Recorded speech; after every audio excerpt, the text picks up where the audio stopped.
ولما تم من حمله شهران على الأشهر المروية. Allah, tak ada sambut pun.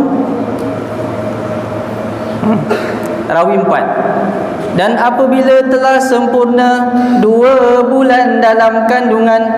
Siapa yang sempurna 2 bulan dalam kandungan? Nabi SAW.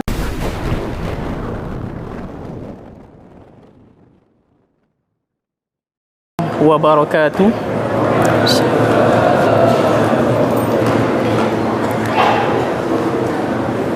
Alhamdulillahi Rabbil Alamin.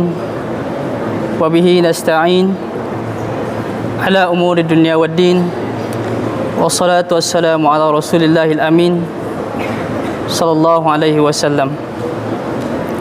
Nawaitu ta'alluma wa ta'lim wa tadhakkura wa tadhkir wal naf'a wal intifa'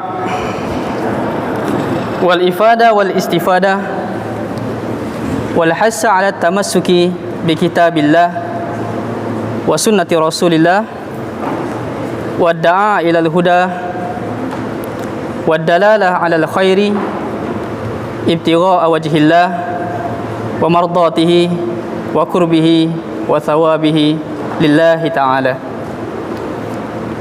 Terima kasih kepada pengacara majlis, saudara Daim.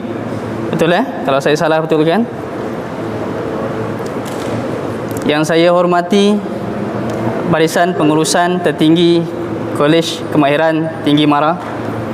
Mungkin dari kalangan pegawai-pegawai, pengarah, kaki tangan yang saya tak kenali. Yang saya kasihi seluruh pelajar, adik-adik saya Kolej Komuniti, Kolej Kemahiran. Okey. Tersilap, Kolej Komuniti tempat saya, Kolej Kemahiran kat sini ya. Kolej Kemahiran Tinggi Mara. Syukur kita kehadrat Ilahi kerana dengan limpah izin dan kurnianya Allah izinkan kita berhimpun pada malam ini atas satu matlamat, iaitu untuk kita bersama-sama menimba ilmu pengetahuan, seterusnya memperbaiki diri kita untuk menjadi manusia yang lebih baik apabila bertemu dengannya kelak, insya-Allah.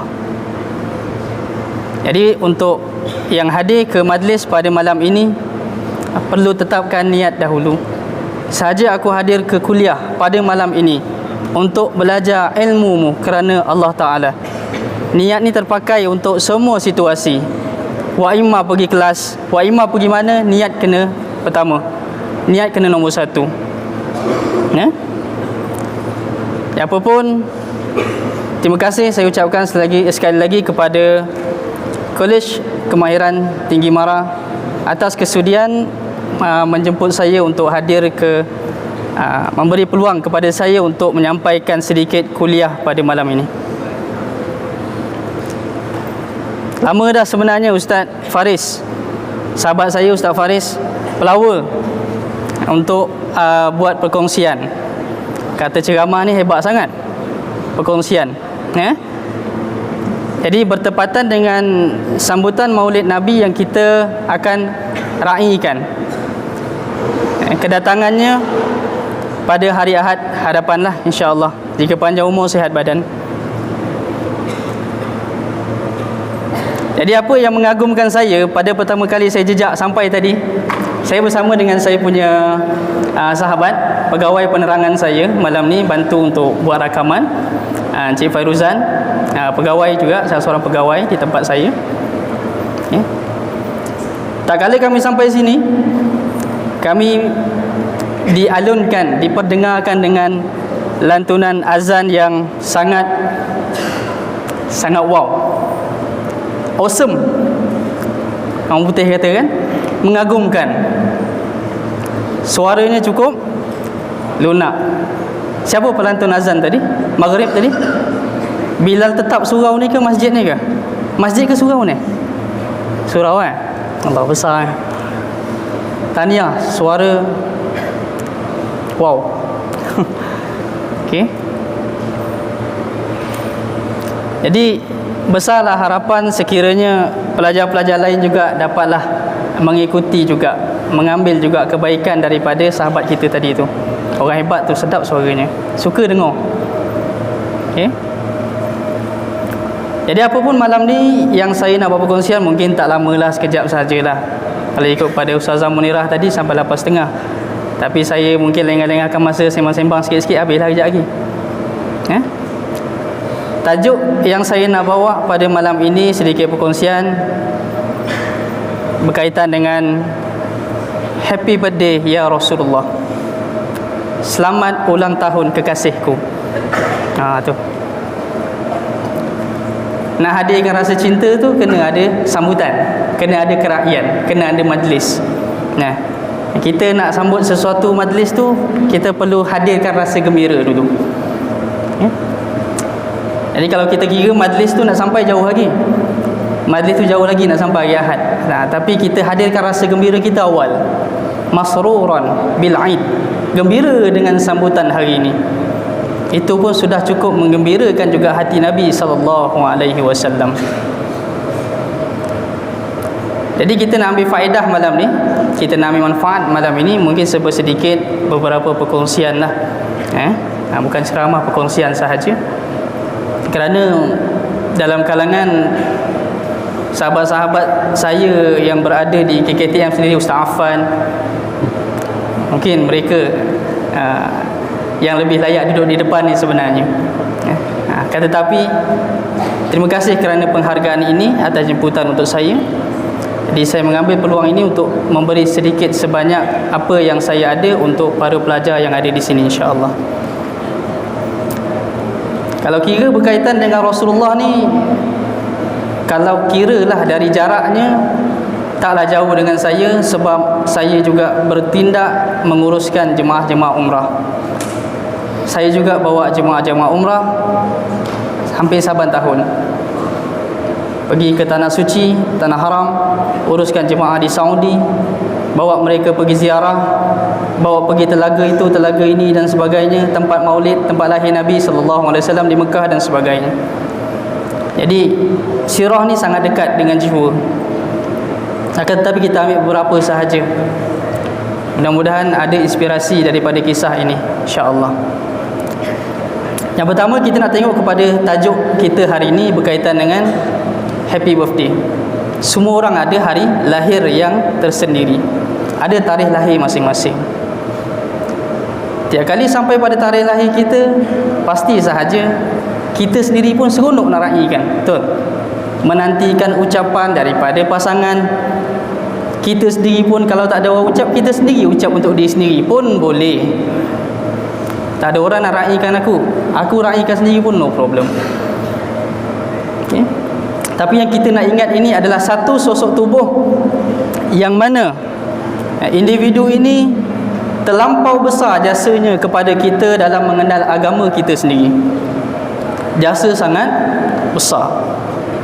Kalau saya tanya pada adik-adik di hadapan saya, apa jasa Nabi yang paling besar yang kalian ingat sampai sekarang?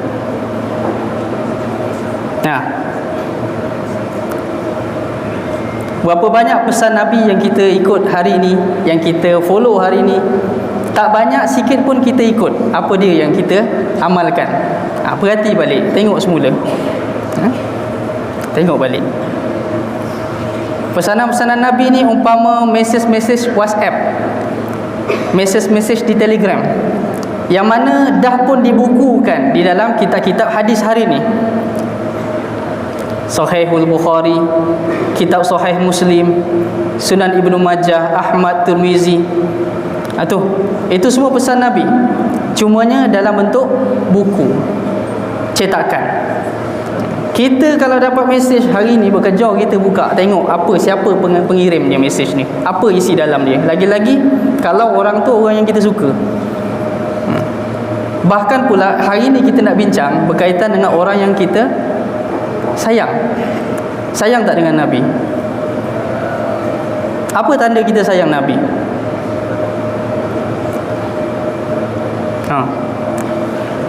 Sayang boleh cakap, semua orang boleh cakap sayang, tapi apa kita punya tindakan yang membuktikan kita sayang pada Nabi SAW?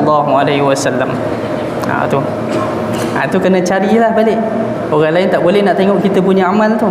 Kita sendiri nilai setara mana kita dengan Nabi SAW. Di antara Nabi sebut dalam hadis berkaitan dengan sayangnya pada dia ni, Nabi kata apa? An Abi Hurairah radhiyallahu anhu qala Rasulullah sallallahu alaihi wasallam, salasun man kunna fihi wajada halawatal iman. Ada 3 benda yang kalau kau tengok benda ni ada pada seseorang dalam diri dia, itu tandanya ada kemanisan iman dalam hati dia. 3 perkara ni. Yang pertama, ayyakunallaha wa rasulahu ahabba ilaihi mimma siwahuma. Yang pertama dia kata apa? Dia sayang dan cinta pada Allah dan Rasul, tak ada yang lebih daripada tu. Perasaan tu hanya satu-satunya untuk yang itu sahaja. Itu. Jadi kita punya level setara mana? Sayang Nabi ada tak perkara lain yang mendahului daripada rasa tu? Wa ayyuhibbul mar'a la yuhibbuhu illallah. Menyukai, mencintai seseorang itu tidaklah lain, bukan sebab lain, sebab apa kita suka dia ke dan sebagainya, tidak, tapi semata-mata kerana Allah. Suka kawan dengan dia, kita dekat dengan dia kerana apa? Mungkin sebab dia anak orang kaya dan sebagainya, tidak, itu bukan faktor. Itu tanda kemanisan. Wa ayyakraha an ya'uda fil kufri kama yakrahu ayyuqzafa finnar. Seseorang yang membenci pada perkara-perkara mungkar, seolah-olah dia benci diri dia itu sendiri dicampakkan dalam neraka. Tu 3 tanda ni, nilai ada tak pada diri kita. Tanda kemanisan. Kita nak cerita yang pertama tadi tu berkaitan dengan perasaan kita pada Nabi SAW. Rasa pada dia macam mana? Hati kita dekat dengan dia macam mana? Kita sendiri yang boleh menilai rasa tu. Orang lain tak boleh. Apa bukti kau sayang Nabi? Aku tak nampak kau berselawat pun. Selawat salah satu tanda cinta pada Nabi. Tapi jangan kita blame orang, salahkan orang. Kita kata kau ni jarang selawat, kau tak sayang pada Nabi. Tidak. Ibadah, amal, benda yang kita tak boleh nilai secara zahiriahnya, pandang mata. Kita tak boleh nilai orang tu baik, orang tu jahat dan sebagainya. Bukan kerja kita nilai amal orang. Jadi kalau kita tengok kepada kesukaran yang Nabi hadapi, kita sayang pada Nabi, kita kena tahu tahap susah Nabi untuk kita ni kat mana. Setara mana tahap susah Nabi untuk kita? Kalau adik-adik, para hadirin dan hadirat dirahmati Allah, biasa buka kitab berzanji. Kitab berzanji ini biasalah kalau nak sambutan Maulid Nabi ni, banyaklah bacaan-bacaan berzanji. Rawi 1, rawi 2, rawi 3, rawi 4, rawi 5, itu biasa. Sampai rawi 18. Tak tahulah kalau yang sekarang ni kenal lagi ke tidak berzanji. Kalau setakat saya buat survey di college community tu, pelajar-pelajarnya tanya berzanji pun majoriti tak tahu. Tak tahu. Abtadi'ul imla'a bidzatil aliyah. Biasa dengar tak? Tu berzanji rawi 1. Kita ambil pada rawi 4. Walamma tamma min hamlihi syahran 'alal ashhuril marwiyah. Allah, tak ada sambut pun. Rawi 4. Dan apabila telah sempurna 2 bulan dalam kandungan. Siapa yang sempurna 2 bulan dalam kandungan? Nabi SAW. Mengikut pendapat dan juga riwayat yang sahih. Apa cerita dengan 2 bulan Nabi itu? Sambung pula pada bait yang kedua. Tuwfiya bil madinatil munawwarati abuhu Abdullah.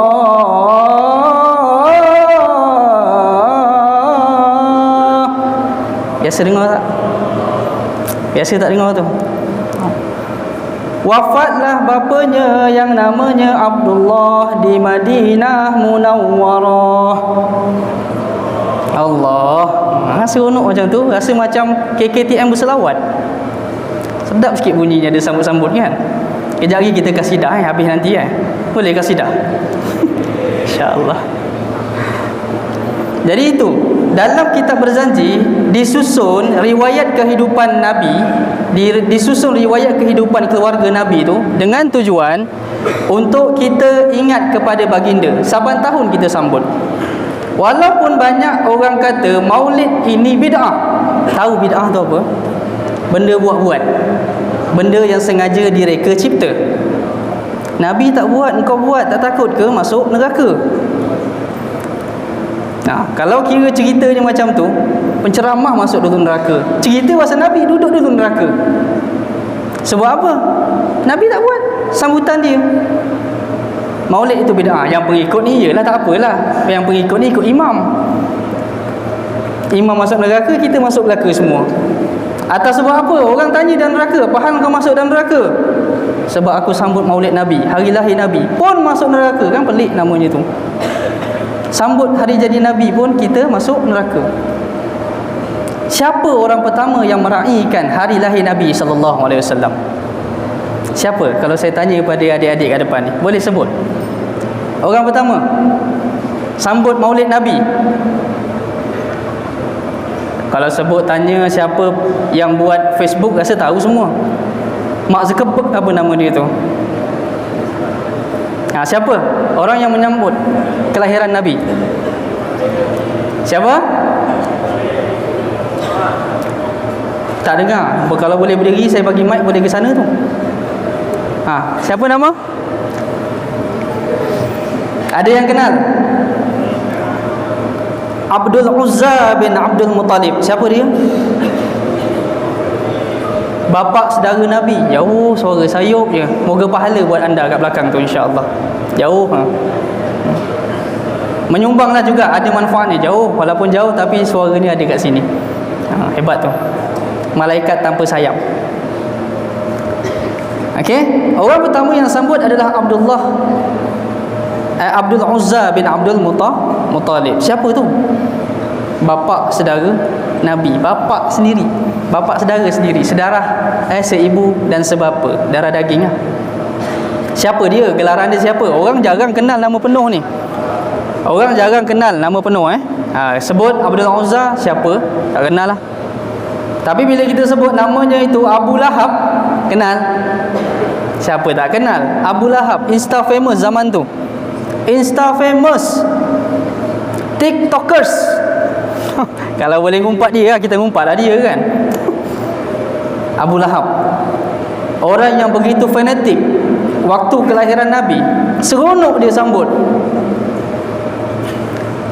Dia memiliki satu orang hamba yang namanya Suwaibah. Suwaibah ini dimerdekakan oleh Abu Lahab gara-gara kerana kelahiran Nabi SAW. Punya keras hati dia nak lepaskan hamba dia tu. Tiba-tiba lahir anak saudara, seronok dia tak terkata, dia lepaskan hamba kesayangan dia kerana meraihkan kelahiran anak saudara. Kenapa dia seronok sangat? Antara yang pertama sebab dia dia semula-mula dia cakap dengan Suwaibah, wahai Suwaibah, sekarang ni Aminah tengah mengandungkan seorang bayi. Tak tahu lagi jantina. Dia tengah mengandungkan seorang bayi. Nanti kalau sampai pada masa kelahiran dia, aku minta kau datang rumah aku balik, kau bagi tahu aku bayi itu lelaki ke perempuan. Kalau sekiranya bayi itu perempuan, tanam hidup-hidup. Perangai orang zaman jahiliyah. Tanam perempuan, tanam anak perempuan. Perbuatan yang sama yang pernah dilakukan oleh Al-Faruq. Siapa Al-Faruq? Al-Faruq kenal? Sayyidina Umar ibn al-Khattab radhiyallahu an. Perbuatan yang sama, tanam anak perempuan. Ni antara perangai lah. Sikap mereka menafikan hak dan juga kehidupan anak perempuan pada waktu itu. Tak ada manfaat. Kalau anak lelaki bagus, boleh bawa perang. Tu tanggapan orang jahiliah dulu. Jadi kita nak tengok, punyalah seronok Abu Lahab ni sambut Nabi sampai dia merdekakan hamba. Bahkan dia sembelih berapa ekor unta? Dikatakan dalam riwayat 100 ekor unta. 100 ekor unta. Kita ambil kasar, dianggarkan harga dia pada waktu tu sekitar RM1,000 kita letaklah macam tu. RM1,000. Didarabkan dengan 100 ekor unta. Berapa nilai dia? Berapakah nilaian pada waktu tu? 1 juta dapat? 1000 darab 100, 1 juta. Punya seronok tu, tak pernah hidup. Sebab apa? Kerana bila munculnya anak lelaki, anak saudara lelaki, dia menganggap punyalah dia menanti orang yang ada darah dan muka yang serupa dengan Abdullah, bapa Nabi. Cerita dalam Berzanji tadi yang saya baca tu berkaitan dengan umur Nabi semasa kewafatan ayahnya. Berapa umur ayah dia? Berapa umur Nabi waktu ayah dia wafat? 2 bulan dalam kandungan. Tak lama, membesar sekejap. Ni nak ceritakan, punyalah sedih kehidupan Nabi masa Nabi masih kecil. Hilang penjaga, hilang orang tersayang. Gara-gara hikmahnya untuk apa? Untuk menafikan kata-kata orang sekeliling yang Nabi Muhammad ni bijak, cerdik dan hebat. Apabila dia besar kelak, bukanlah hasil daripada didikan orang tua dia, tapi kerana hasil didikan Tuhan. Itu hikmah kenapa dimati atau diwafatkan awal mak dan ayah Nabi. Mak dan ayah Nabi bukan orang sembarang. Mak dan ayah Nabi orang glamour. Bapa Nabi orang antara orang paling handsome di kota Mekah waktu tu. Handsome Abdullah. Antara gelaran untuk bapa Nabi sendiri, bapa Rasulullah sendiri, namanya Abu Zabihaini. Bapa untuk 2 anak yang disembelih. Kenapa cerita dia ada gelaran macam tu? Tu cerita dia panjang. Okey, boleh cari, boleh tengok. Cerita dia kenapa? Dia berkait dengan peristiwa apa? 2 sembelihan ni. Okey. Saya nak cerita tentang sambutan kita ni, keraian kelahiran Nabi. Jadi bila lahir satu manusia yang serupa macam ayah dia, tu yang seronok tu Abu Lahab. Oh, lahir juga. Lama aku tak tengok Abdullah. Kita panggil Abdullah Junior. Abdullah Junior lahir. Lama tak tengok. Aku hilang lama dah aku punya saudara kandung Abdullah. Tu seronok dia sembelih. Tapi bila besar sikit, Abu Lahab lah antara penentang yang paling dahsyat dalam sejarah sirah Nabi sallallahu alaihi wasallam. Abu Lahab. Apa makna Abu Lahab? Tahu tak nama Abu Lahab tu maksud dia apa? Abu apa Abu? Tahu Abu? Abu tu bapa. Kan? Abah, ayah. Abu. Lahab apa Lahab? Bersinar-sinar, menyala-nyala. Nak bagi tahu, kalau ikut kepada dalam beberapa riwayat, Abu Lahab ini serupa dia punya wajah tu macam orang Korea sekarang, lelaki tu. Berkilat muka. Punya bapa handsome ni waktu tu. Abu Lahab. Kalau kita nak faham makna Abu Lahab ni, kita ambil satu perkataan flawless. Tu Abu Lahab maksud dia. Lepas ni kalau tengok muka kawan awak flawless, panggil dia Abu Lahab. Bapa Lahabnya. Ada yang handsome macam tu punya level dekat sini. Abu Lahab. Handsome panggil Abu Lahab. Tapi masalah kalau Abu Lahab namanya pun diabadikan dalam Quran. Tabbat yada abi lahabin wa tab. Dah tak pasal-pasal celaka pula kawan aku. Tu.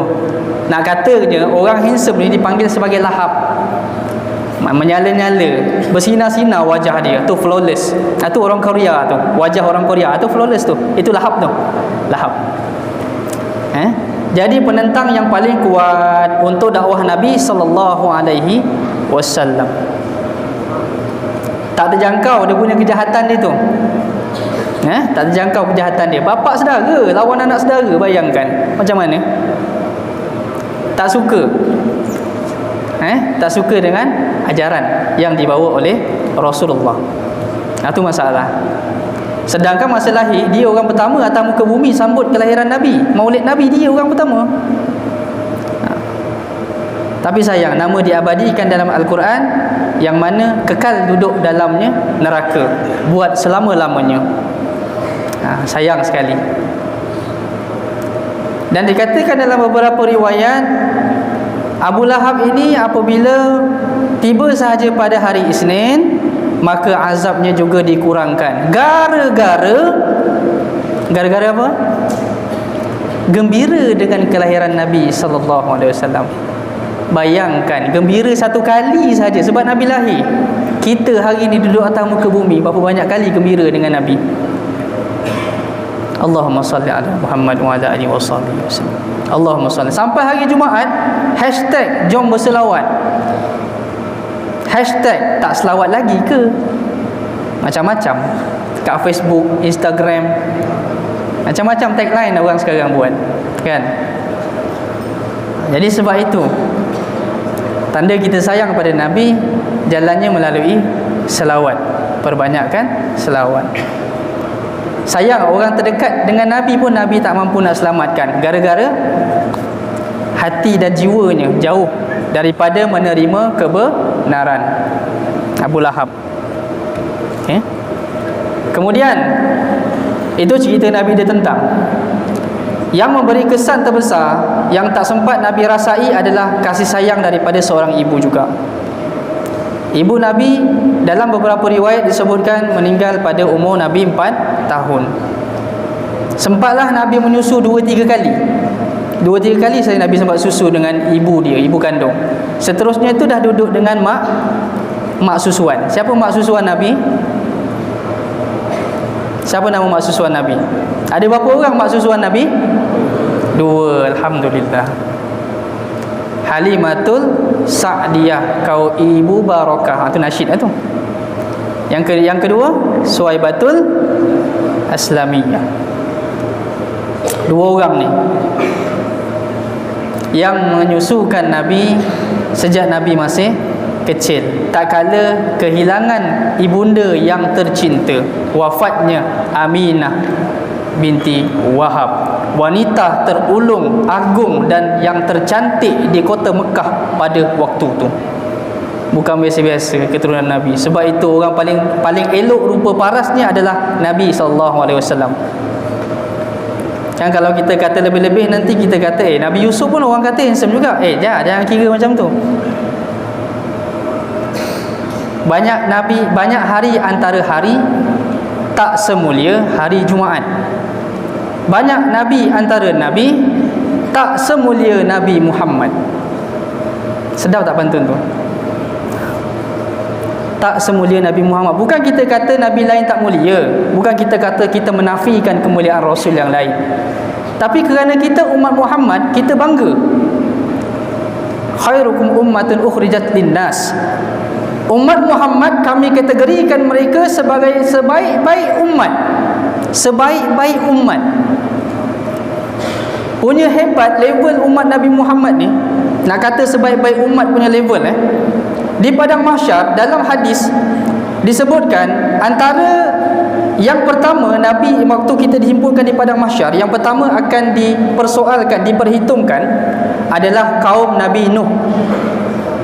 Kaum Nabi Nuh. Itu Nabi yang ada kaum tu. Adam tak ada kaum, Idris tak ada kaum. Nuh, mula dengan Nuh. Okey. Jadi apabila ditanya, waktu itu ditanya, dia cerita dalam hadis. Nabi cerita pada sahabat.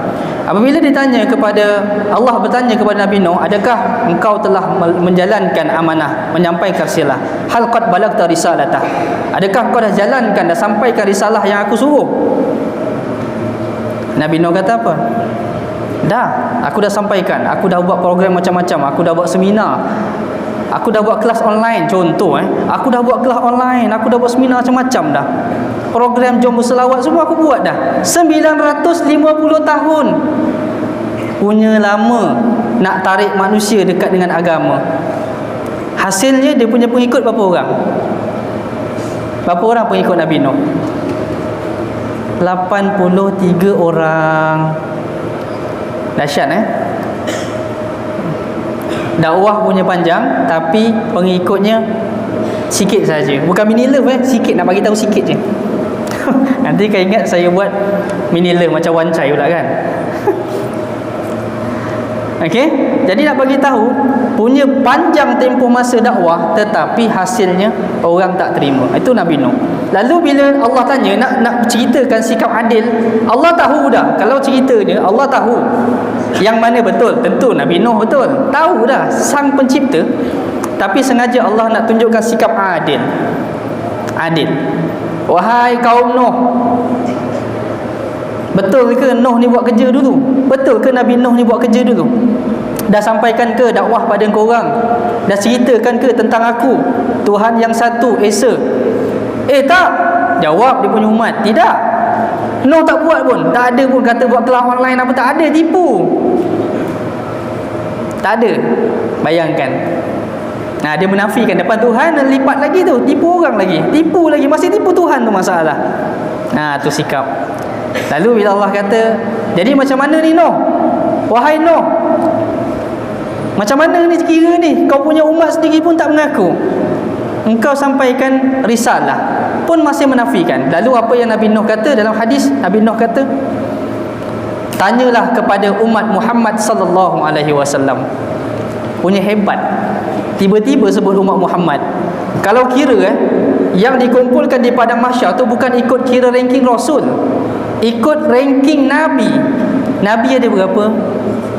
Berapa keseluruhan Nabi atas muka bumi? 124,000 mengikut riwayat yang rajih. 124,000. Daripada Nuh nak sampai ke Muhammad, Nabi Muhammad sallallahu alaihi wasallam punya jauh. Kalau kira 124,000 tu. Tapi Nabi Nuh sebut umat Muhammad akan jadi saksi kepada risalah aku. Lalu Allah kata apa? Baik, panggil umat Muhammad ke depan. Panggil umat Muhammad ke depan. Kita ni kira kluster kayangan waktu tu. Boleh motong sana sini, sap. Orang lain tengok, apa pasal kau ni tiba-tiba motong aku? Nabi Ismail punya umat tengok, Nabi Ibrahim tengok, Namrud tengok, apa pasal motong pula? Oi, kayangan betul. Ini kau cerita PKP lah, saja sebut kayangan. Kayangan, motong orang tiba-tiba kat depan. Punyalah dahsyat umat Muhammad, umat bongsu dalam sejarah peradaban manusia. Kita ni umat bongsu, umat Nabi bongsu, umat Nabi akhir. Tapi diutamakan dengan jawapan daripada Nabi Nuh. Punya dahsyat. Baik, apakah penyaksian daripada umat Nabi Muhammad? Silakan. Lalu akan serentak umat Nabi Muhammad menjawab, kami menyaksikan akan kebenaran Nabi Nuh alaihi salatu wassalam. Kami menyaksikan kebenaran itu. Mana bukti? Time tu umat Nabi Nuh pun bertikai. Mana bukti? Engkau punya jauh, engkau punya umat ni kira junior, kami senior, orang lama, veteran. Jumpa pun tidak. Jarak apatah lagi kan, jauh antara Nabi Nuh dengan Nabi Muhammad. Bila masa engkau jumpa kita orang, bila masa engkau nampak kita orang buat jahat? Bila masa? Dia bertikai dah. Ada buktinya. Kita jawab serentak pada waktu tu, ada buktinya. Di mana datang buktinya? Hasil daripada apa yang Nabi terima dan sampaikan pada kita hari ini, iaitu melalui jalan Al-Quranul Karim. Ada tak surah Nuh dalam Quran? Allah abadikan cerita kaum Nabi Nuh sembah dia punya 5 sembahan utama dia. Tengok dalam surah Nuh ada 5 patung sembahan utama dia.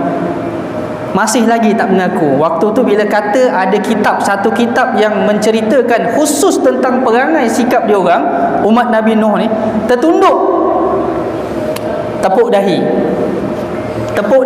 umat Nabi Nuh. Sudahlah, kacau, parok dah kita ni, kena dah. Umat Nabi Nuh kena dah. Tu dia penyaksian. Nak bagi tahu betapa mulianya umat Nabi Muhammad. Daripada tiket biasa ekonomi, Tuhan letak kita kat depan sebagai tiket VIP. Lagi untung bagi umat Muhammad ni, kelebihan dia lagi untung bagi mereka yang memiliki nama yang sama macam Nabi sallallahu alaihi wasallam. Nama sama. Apa maksud nama sama? Ada Muhammad, ada Ahmad, Mahmud. Ada? Siapa ada Muhammad sini? Ramai? Pasti ramai. Orang-orang yang memiliki nama sebegini sangat beruntung.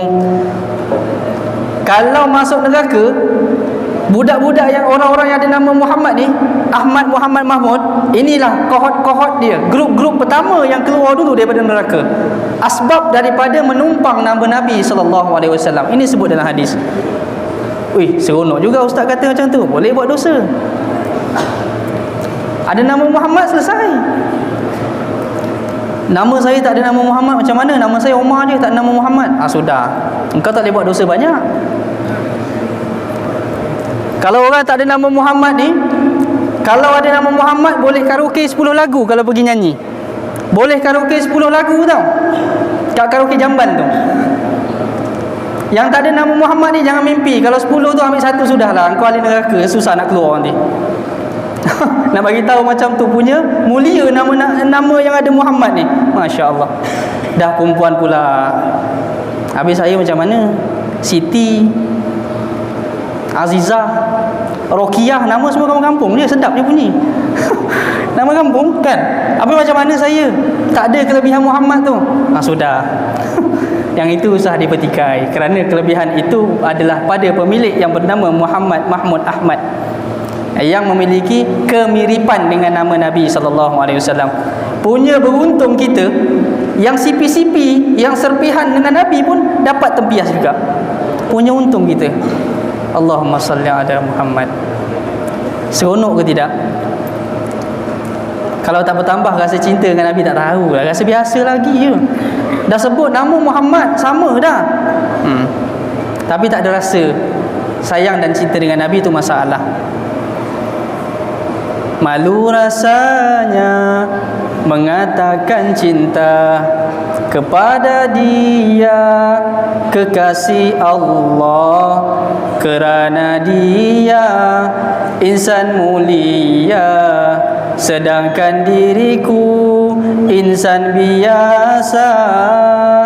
Biasa dengar tak nasyid tu? Nak sambung sampai habis tak? Dah isyak dia tu. Nak azan dulu ke apa ni? Nak azan dulu ke? Azan boleh azan dulu. Boleh azan dulu, silakan. Saya bagi laluan untuk azan dulu. Kalau azan ni, peluang dia, masa saya boleh pendek. Tu untung tu. Boleh azan dulu lah rasanya.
Asyhadu an la ilaha illallah.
Okey, baik. Sambung. Bismillah. Okey, boleh lagi ni? Kau ada yang ngantuk ke? Penat bersukan kan? Tadi Ustazah Munirah bagi tahu tengah hari sukan. Kan?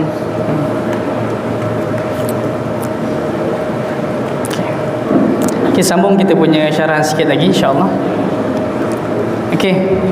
Kalau sambutan Maulid di negeri Johor sendiri tak lepas daripada 3 perkara. Tak lepas daripada 3 perkara. Biasanya kena ada perarakan, kena ada syarahan, kena ada makanan. Yang wajib nombor 3 makanan tu. Itu seronok tu. Itu paling seronok. Perarakan ke itu tolak nombor 2. Nombor 1, nombor 1 makan dulu. Tak ada makan, demonstrasi budak-budak ni lapar. Kami nak makan. Lepas ceramah biasa mesti ada makanan ustazah. Itu contohlah kan itu. Makan nombor 1. Orang kita makan nombor 1. Kan? Nabi dulu punya cerita, Nabi makan sikit je. Sikit Nabi makan. Tapi kita hari ni sikit-sikit makan, sikit-sikit makan. Bukan makan sikit-sikit makan. Itu orang kita. Kejap itu, kejap ini makan. Tu lapar cerita dia kan. Nabi kat perut pakai batu kan. Kita tu PL orang kita lah. Bukan marah. Tak marah pun nak makan-makan silakan lah kan. Tapi yang kita marah, yang saya marah ni kalau jumpa mana-mana student yang kalau tanya, awak tak makan malam ke? Tak makan ke berat-berat lapar? Tak apalah ustaz, saya diet, tak makan nasi, gemuk malam. Aku tengok gajah tu tak pernah makan nasi, elok gemuk dia tu. Engkau punya alasan macam-macam kan? Diet budak perempuan kan. Nak ceritanya berkaitan dengan penjagaan daripada Nabi sendiri dari segi kesihatan dia. Nabi punya susah, makan pun susah zaman tu lah. Kita hari ni senang dah. Nak beritahu tentang pemakanan Nabi. Nabi susah nak dapat makanan, kena tahan perut dan sebagainya. Menangis, lapar kerana umat, berlapar kerana umat. Nabi terlibat dengan peristiwa apa? Nabi pernah kena kepung, ekonomi tak boleh keluar, tak boleh niaga dan sebagainya waktu di kota Mekah. Susah Nabi nak sebarkan agama. Balik-balik kalau kita tengok kepada kesusahan Nabi. Tadi masa kecil sudahlah, masa kecil dah jadi anak yatim, yatim piatu dah. Seawal usia yang kecil. Nabi ditrain oleh Allah Subhanahu Wa Taala menjadi seorang pakar daripada kecil. Ikut bisnes, dia ikut bapa saudara dia siapa? Abu Talib, paman dia. Abu Talib ni bukan orang sembarang. Ini orang kuat. Ini abang besar lah kita kata, abang besar kat kota Mekah. Keluarga Nabi Muhammad bukan keluarga biasa-biasa. Kalau kita kata Nabi kita miskin, orang kata Nabi miskin lah. Ingat, Nabi pernah ditawarkan untuk menjadi Nabi dan juga Raja dalam masa yang sama. Ditawarkan. Carilah satu kisah Nabi mana-mana yang ditawarkan dengan kekayaan, ditawarkan dengan jawatan oleh Allah Subhanahu Wa Taala. Cari. Tidak lain hanya ada satu kisah, iaitu Nabi SAW. Tawarkan tu, jadi Nabi dalam masa sama jadi raja, punya kaya kan. Hari ni kalau kita nak kaya ni, orang kita nak. Yang kaya ni yang kita nak ni hari ni. Betul. Siapa tak jadi kaya? Betul. Kaya kita nak. Ketika malaikat Jibril datang pada Nabi tanya, adakah engkau nak jadi seorang Nabi dan seorang hamba biasa? Nabi yang abdan. Ataupun kau nak jadi Nabi yang wamulkan, nak jadi Nabi dan juga Raja dalam masa yang sama? Nabi pilih lebih baik bersusah payah aku menjadi hamba biasa. Dengan hamba lah aku mampu mendekati golongan fuqara dan masakin. Dengan hamba lah aku tahu betapa susahnya untuk menjadi orang yang kita hari ini tahan lapar dan sebagainya. Dengan itu je cara kita boleh rasa susah. Senang kalau kaya, macam mana kita cari makanan? Makanan pun dibuang-buang. Betul. Nabi nak kesusahan yang itu. Untuk siapa? Untuk umat dia. Ditawarkan jadi raja, Nabi kata apa? Kalaulah kau wahai Muhammad, aku tawarkan jadi Nabi dan raja, adakah kau sudi terima tawaran ini? Apa Nabi kata? Kalaulah dengan jadi raja tu aku mampu selamatkan umat aku daripada api neraka, seorang pun tak payah masuk neraka, aku sudi terima jawatan raja. Itu syarat Nabi letak. Jibril kata tak boleh macam tu kawan, tak boleh macam tu. Ini deal ni tak sesuai. Sebab umat kau ni perangai semua bukan senonoh mana. Perangai pun bukan tentu, mabuknya lain apa semua. Yang kaki PUBG ni tak tahu lagi, Dota, ML. Dah ada tepuk-tepuk peha kawan dah. Itu kita hari ni. Dahsyat cabaran kita. Nabi minta yang itu. Tak nak seorang pun umat dia masuk dalam neraka. Punya sayang Nabi dengan kita. Tak jumpa pun, jauh nak jumpa kita. Tapi Nabi dah kata tolong selamatkan umat aku. Kalau nak aku jadi raja. Nabi kata apalah, kalau macam tu biarlah dengan PL dia orang akhir zaman, biar dengan perangai dia orang macam tu. Pandailah dia orang susun, dia orang punya amalan sendiri. Tu Jibril tak bagi. Biar kena celup dan neraka dulu. Rasa buat jahat kan, balasnya macam tu. Jadi tak bolehlah Nabi nak tanggung kita punya kesalahan. La taziru waziratun wizra ukhra. Bukan kerja engkau wahai Muhammad nak tanggung dosa orang lain. Orang buat salah kita masih backup. Tidaklah. Jadi sebab itu tak diterima permintaan Nabi tadi. Tak terima. Jadi itu Nabi kata baik aku jadi orang biasa. Sebab itu kalau kita banding beza dengan Nabi Sulaiman, Nabi Daud punya cerita semua ada dalam surah Al-Baqarah. Nabi Sulaiman sendiri dalam surah An-Nahl lebah pun ditawarkan, bukan minta maaf, bukan ditawarkan, minta nak jadi kaya. Wahai Tuhanku, kurniakan aku satu kerajaan yang tak akan dimiliki oleh mana-mana manusia lepas ni. Nabi Sulaiman minta kaya, bukan tawar. Beza dengan Muhammad sallallahu alaihi wasallam. Nabi Muhammad punya hebat, dapat tawaran, offer. Tapi dengan syarat pula nak selamatkan umat. Jadi Nabi kata permintaan tu agak sukar dipenuhi lah. Jibril kata sukar dipenuhi. Punya sayang Nabi, fikirkan umat yang belum jumpa lagi. Sebab itu kalau cerita bab rindu, bab sayang, Nabi sayang benar dengan kita hari ni. Nabi sayang dengan yang ada kat depan kita. Nabi sayang pada saya, Nabi sayang pada semua hari ni. Nabi sangat sayang dengan kita. Nabi pernah duduk dalam satu kumpulan, duduk santai, ada Sayyidina Umar, Abu Bakar, Osman, Ali, semua ada. Semua ada kat dalam majlis tu, duduk santai. Nabi tanya, wahai sahabatku sekalian, siapakah orang yang paling aku rindu, sayang, cinta? Siapakah orang paling dekat dengan aku? Sahabat jawab, tentu saja kami. Kamilah ya Rasulullah, hari-hari kami ikut kamu, hari-hari kami berdamping dengan kamu, hari-hari ke mana saja kau pergi kami ada. Nabi kata yang ini memang dah confirm. Kamu ni memang orang yang dah confirm dekat dengan aku. Dah confirm, dia tak risau. Dah tu siapa? Macam-macam jawapan sahabat-sahabat bagi. Lalu apa yang Nabi kata?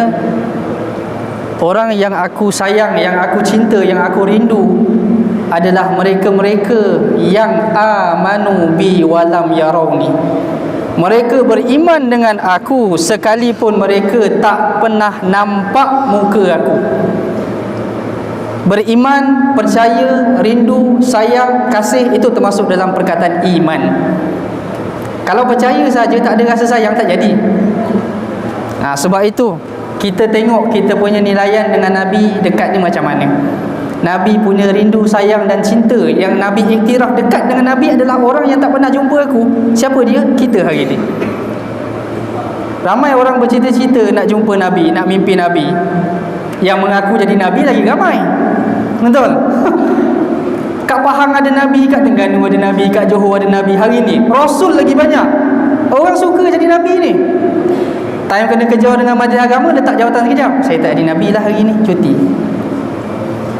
Jadi Nabi ni boleh letak-letak macam tu di jawatan.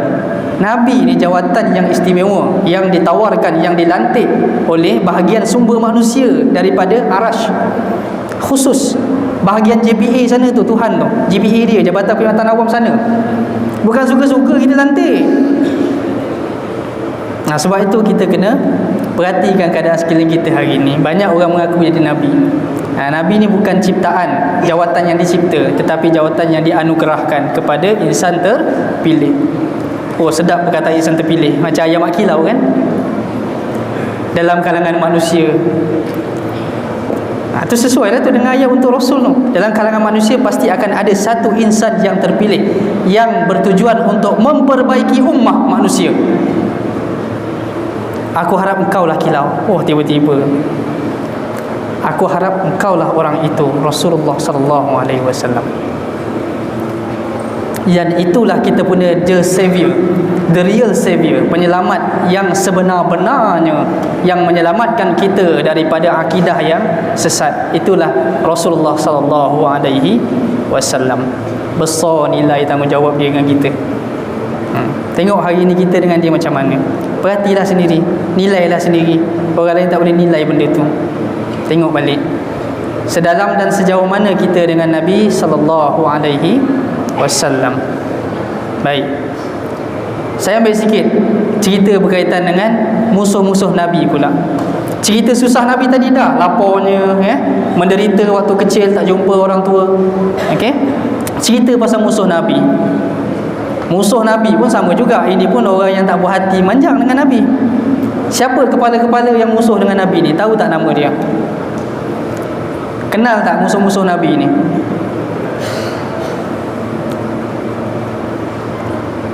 Nah, ini orang kalau ada Instagram hari ni, ini orang sangat popular. Saya rasa awak pun like dia, follow dia. Siapa dia? Abu Jahal. Nama gelaran dia sebelum dia menafikan kenabian Nabi, orang panggil dia Abu Hakam, Abu Hakim, bapa yang bijaksana.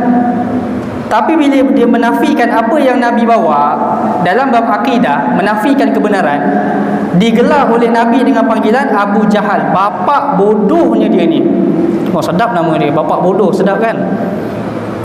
Daripada bapa bijaknya dia ni tukar pada bapa bodoh ni. Sebab apa? Bodoh menafikan akan kebenaran yang dibawa oleh Rasulullah.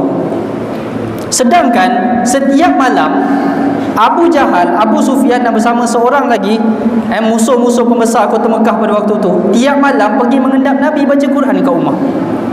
Tiap-tiap malam. Tapi ketiga-tiga orang tu pembesar ni, mereka tak jumpa sama dia. Dia dengar mungkin belah kanan, yang seorang kat bahagian belakang rumah, seorang belah kiri Nabi. Tu dia tak jumpa. Tapi satu ketika nak jadi cerita, bertembung. Keluar masing-masing, bertembung tengah jalan. Abu Sufyan nampak dengan Abu Jahal. Abu Jahal pula nampak seorang lagi pembesar Mekah. Saya tak ingat seorang lagi nama dia. Tu. Jadi dia jumpa, dia kata, kau buat apa? Aku pergi ngendap Muhammad baca Quran. Engkau pun sama juga? Ya, aku pun sama juga. Cakap dengan Abu Sufyan, ya, aku pun sama dengar Nabi baca Quran. Betul lah, Nabi apa? Muhammad ni orang betul. Muhammad ni bagus orangnya. Habis kau percaya? Aku percaya dia betul. Abu Sufyan ni awalnya sebelum Islam dia bukan orang yang memeluk lah, bukan Muslim lah. Tapi akhir cerita, ending dia tu, dia orang yang banyak dasar dengan Islam, Abu Sufyan. Dibanding dengan Abu Jahal, ending of the story dia sadis lah Abu Jahal. Mati di medan perang. Jadi nak bagi tahu, dia tidak menafikan langsung akan kebenaran yang dibawa oleh Nabi, sama dia. Tapi dia pesan, biar pecah di mulut, jangan pecah kat perut. Sampai masing-masing simpan cerita. Jangan sampai orang tahu yang kita ni ngendap Muhammad. Jangan sampai orang tahu yang kita ni sendiri pun mengiyakan kebenaran yang dibawa oleh Rasulullah sallallahu alaihi wasallam. Jangan sampai ada orang tahu. Punya sampai tahap macam tu. Dah tahu kebenaran tapi menafikan. Bodoh ke tak bodoh? Jawab sendiri. Sebab itu iktiraf sesuailah dengan dia punya pangkat tu. Nama dia tu Abu Jahal. Sebab apa dia marah sangat dengan Nabi? Abu Jahal ni sebab apa? Abu Jahal ni pun daripada keturunan yang tak kurang hebat juga di kota Mekah. Apa pasal Muhammad yang dipilih sebagai Nabi? Apa pasal dia pula yang dipilih sebagai ahli keluarga yang bagi minum orang pergi haji? Keturunan aku pun orang hebat. Bodohnya Abu Jahal ni kerana kesombongan sebab keturunan. Dia rasa keturunan dia lebih layak daripada Nabi. Jadi sebab itu dia menafikan. Aku malu lah. Aku kira downkan aku punya jawatan lah. Malukan keluarga aku lah kalau aku sokong Muhammad punya ajaran. Gara-gara yang itu sahaja. Hadirin dan hadirat yang dirahmati Allah, kerana kesombongan. Sayang, sikit sombong, selama-lamanya khalidina fiha abada, duduk neraka jahanam selama-lamanya. sayang dan rugi dengan sifat sombong kalau kita ada dalam hati. Hati-hati yang itu, penyakit yang tak nampak. Betul? Luka nampak, gatal nampak, bisul nampak, yang tak nampak sombong. La yadkhulul jannah man fi qalbihi mithqala dzarratin min kibrin. Tak akan masuk syurga, tak akan sentuh bau syurga bagi orang yang dalam hatinya itu ada berat dia punya sombong itu, walaupun sebesar zarah biji sawi. Ringan je sombong yang itu, kena buang tu. Orang nasihat kita terima, orang tegur kita pasti ada kebaikan. Tak suka orang tegur kita, kau tak payah nak acar baik lah, nak tegur-tegur aku, kau sendiri pun tak betul. Betul, kalau ikut kepada kaedah aslih nafsak yuslih lakan nas. Kau perbaiki diri kau dulu, baru kau baiki orang lain. Betul sifat itu. Tetapi kalau orang nampak jelas kejahatan itu dilakukan secara jelas, nyata depan, layaklah engkau ditegur. Jangan sombong sangat menerima teguran. Faham? Sebab itu jangan kita rasa orang tegur kita, kita ni rasa kita sahaja yang betul, tak boleh terima teguran orang. Hati-hati yang itu. Itu sifat sombong dalam hati. Abu Jahal, Abu Sufyan, ini dua nama watak yang sangat besar di zaman dakwah Nabi SAW. Berapa tahun Nabi dakwah sepanjang hidup dia? Saya tanya pada pelajar, berapa tahun dakwah Nabi sepanjang hidup dia? Nabi dilantik jadi Rasul umur berapa? Nabi dilantik jadi Rasul umur berapa? 40 tahun. Peristiwanya di mana? Al-Gharu Hira, di gua Hira. Wah, dah saya manjat bawa jemaah naik atas sana, turun naik gua Hira tu, bawa orang. Tu tempat peristiwa Nabi mendapat wahyu yang pertama. Iqra bismi rabbikal ladzi khalaq. Pertama kali nampak malaikat Jibril real depan mata. Ni first time, for the first time. Selama ni dengar-dengar nampak bayang aja. Ni kali ni pertama. Ini real tubuh malaikat Jibril yang diperlihatkan semasa wahyu pertama Nabi SAW di Gua Hira tu. 40 tahun Nabi dilantik sebagai Rasul. Bermulalah kerjaya Nabi sebagai utusan Allah. Kalau kamu tengok dalam Quran, belik Quran, Allah panggil Nabi Muhammad ni satu-satunya yang Allah tak panggil secara direct dalam banyak-banyak tempat dalam Quran, nama, dengan panggilan nama. Kalau ikut dalam kiraan, nama Muhammad disebut dalam Quran sekitar 4 kali. Okey? Tapi nak diberitahu, untuk nabi-nabi lain yang ada dalam Al-Quran, nama nabi lain yang disebutkan dalam Quran, biasanya Allah panggil dengan nama sahaja. Daud, Musa, ya Musa, Isa, nama. Tapi kalau untuk Rasulullah punya sayang pada kekasih, dia tak panggil dengan nama, panggil dengan gelaran. Panggil dengan gelaran. Cari tengok, ada sebahagian tempat memang ada nama Nabi macam Muhammad tadi, tapi majoritinya Allah tidak memanggil secara terus dalam kebanyakan situasi dengan nama secara langsung, mesti dengan gelaran Rasulullah. Tu kena tengok. Balik nanti belik tengok betul ke tidak. Itu punyalah sayang Allah kepada Rasul kita. Walau kita umat bongsu, tetapi kita umat yang terawal yang akan dapat hisap semasa padang mahsyar, dapat special tiket VIP, duduk depan sekali. Punya sayang Rasulullah dengan kita. Sebab itu dalam doa azan, jangan berat mulut baca doa lepas azan. Allahumma rabba hazihi da'wati tammah wassalatil qa'imah ati sayyidana Muhammadanil wasilata wal fadilah wasyarafa wad darajatal aliyatar rafi'ah wa ba'ashu maqaman mahmudanil ladzi wa'atta. Ni kita nak tekan perkataan maqaman mahmud tadi. Maqam yang terpuji, tempat yang terpuji. Jangan pernah tinggal doa lepas azan. Maqam terpuji ni Nabi kena bersaing dengan Nabi-Nabi yang lain. 124,000 tu Nabi kena dapatkan satu tiket yang betul-betul VIP untuk dia selamatkan umat dia di padang mahsyar nanti. Itu sebab Nabi minta kita baca Maqam Mahmudah. Maqam Mahmudah ni dia kira macam orang yang dapat duduk sebelah dengan Tuhan Allah. Itu Maqam Mahmudah. Sebab itu kita kena banyak baca. Sebagai umat Nabi Muhammad, kena rajinkan baca Maqam Mahmudah tadi, supaya dengan izin Tuhan, Nabi dapat special tiket untuk selamatkan kita sebagai umat yang pertama di padang mahsyar kelak, insya-Allah. Jadi saya rasa untuk setakat malam ni itu sahaja dululah. Nak cerita panjang, saya ingat nak cerita sikit berkenaan dengan kelebihan Abu Jahal. Dia ada satu ilmu yang namanya ilmu tracker. Dia ada satu nama ilmunya ilmu jazibiyah, ilmu tracker. Cium tapak kaki orang boleh tahu orang tu pergi mana. Punya hebat ilmu tu. Kamu ada tak ilmu tu?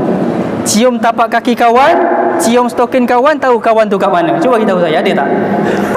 Cium stokin kawan, sampah bau.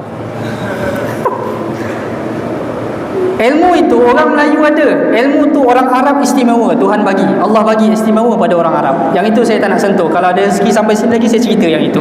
Ilmu jazibiyah nama, ilmu tracker. Macam mana peristiwa Nabi boleh dikesan keluar rumah, yang kalau pelajar-pelajar tahu, Nabi baca waja'alna min baini aidihim sadda wa itu surah Yasin kan. Keluar rumah tak nampak. Tapi orang kita banyak pakai ayat tu konon-konon nak lepas JBJ. Nampak juga lalu tak berkesan. Rupanya tak ambil air sembahyang.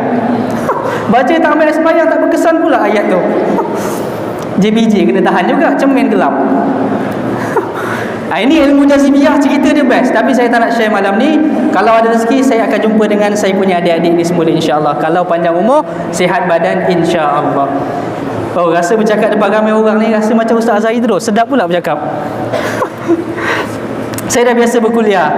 Setakat ni kalau untuk siri umrah dan haji sekitar 60 siri. Sehingga ke Sabah dan Sarawak saya dapat jemputan. Setakat ni alhamdulillah. Okey. Jadi saya haraplah adalah sedikit manfaat daripada apa yang saya sampaikan pada adik-adik dan juga hadirin hadirat yang dirahmati Allah. Mudah-mudahan secepis ilmu yang saya hamparkan, yang saya letakkan pada malam ini, itu mungkin adalah salah satu daripada syafaat kita bertemu dengan Nabi sallallahu alaihi wasallam. Mudah-mudahan orang yang bergembira dengan kelahiran Nabi ini lebih layak daripada kedudukan Abu Jahal yang diringankan azab dia tadi. Kita lagi layak dapat lebih daripada tu. Kalau Abu Jahal yang seronoknya satu kali sambut Nabi, apatah lagi kita hari-hari kata aku sayang Nabi, aku suka dengan Nabi, aku cintakan Nabi. Macam mana kedudukan kita dengan Nabi? Agak-agak kelak. Lagi dekat dengan Nabi, insya-Allah, mudah-mudahan. Jadi cukup setakat tu daripada saya pada malam ni. InsyaAllah mudah-mudahan Allah merahmati perhimpunan kita pada malam ini. Mudah-mudahan Allah menjadikan semua yang hadir dalam dalam majlis hari ini, terutama para remaja, pemuda dan pemudi yang Nabi sebut dalam hadis, sab'atu yuzilluhumullahu yawma zilla illa zilluh. 7 golongan yang Allah akan naungkan dia masa hari tak ada naungan, tak ada keselamatan hari itu. Ada 7 golongan. Antaranya apa? Pemuda-pemudi, syabun nasya'a fi ibadati rabbi, pemuda-pemudi yang jiwa hatinya ibadah taat tekun pada Tuhan dia, ikhlas semata-mata untuk Tuhan dia, bukan sengaja azan kat depan tunjuk awet belakang. Aku ada cewek kat belakang, kena tunjuk sikit, placing sikit suara aku. Contoh jangan marah Bilal, kan balik marah saya, ngumpat dengan kawan-kawan.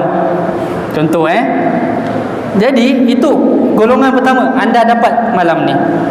Pemuda yang hati-hatinya lekat, duduk dekat, cinta, fall in love dengan masjid. Inilah anda hari ni. Amin, mudah-mudahan termasuk dalam golongan tu. Wa rajulun qalbuhu mu'allaqun fil masajid.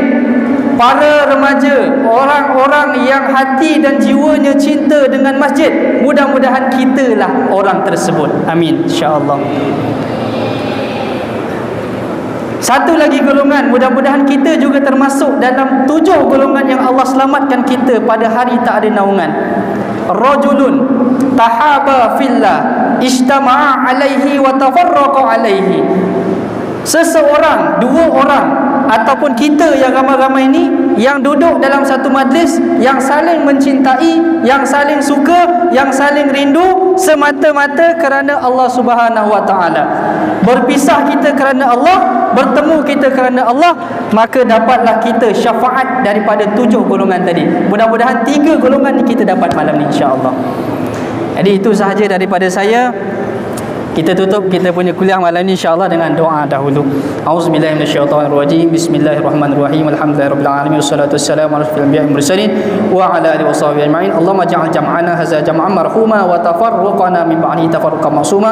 Allahumma rabbana atina fid dunya hasanah wa fil akhirati hasanah wa qina adzabannar. Sallallahu alaihi wasallam Muhammad wa ala alihi washabihi wasallam. Walhamdulillahirabbil alamin. Jadi saya tinggalkan satu soalan untuk anda. Sakanan Nabi fil Madinah wa zala Madinah anil mar. Fa kaifa idza kana Nabi sallallahu alaihi wasallam sakinun fil qalbi. Nabi duduk di Madinah dan Madinah bersih daripada segala penyakit. Bahkan Madinah dijaga oleh para malaikat daripada sebarang penyakit. Itu jaminan untuk Madinah. Maka bagaimanakah pula kita, yang mana kalau kita letak Nabi dalam hati kita, bagaimana pula kita dengan Nabi sallallahu alaihi wasallam? Bagaimana Nabi jaga kita? Tanyakan soalan tu dalam diri kita. Wa aqulu qauli hadza wa astaghfirullahal azim li wa lakum. Assalamualaikum warahmatullahi taala wabarakatuh.